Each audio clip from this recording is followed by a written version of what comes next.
Well, thank you for watching our podcast again this week. It's been somewhat of a productive week in the Senate, contrary to what we've been able to do in previous weeks here recently. We were able to pass legislation to provide a tax credit for employers who choose to hire veterans, particularly veterans who have been out of work for some period of time, or veterans with disabilities, to work in their businesses. We provide some assistance to those employers who make that decision. Then we hope that this will help to deal with the unemployment rate, which is way too high for the entire country.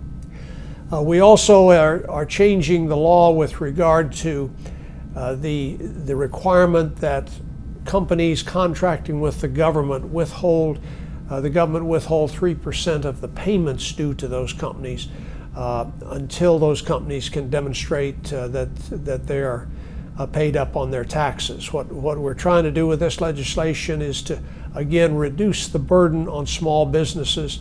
Obviously, any company that is not up to date on its taxes would not be entitled to a waiver of this 3% withholding requirement, but any that are up to date on their taxes would be able to avoid that. So we think these are both good pieces of legislation.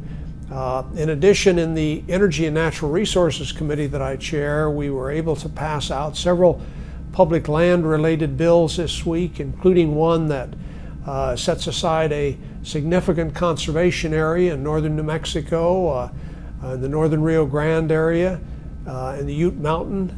That's an important piece of legislation which I believe has strong support in that part of our state.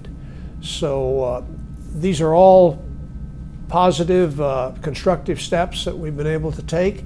I hope we can continue to make progress again next week.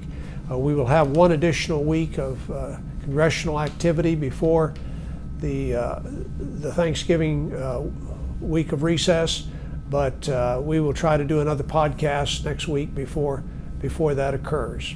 Again, thanks. Appreciate you watching.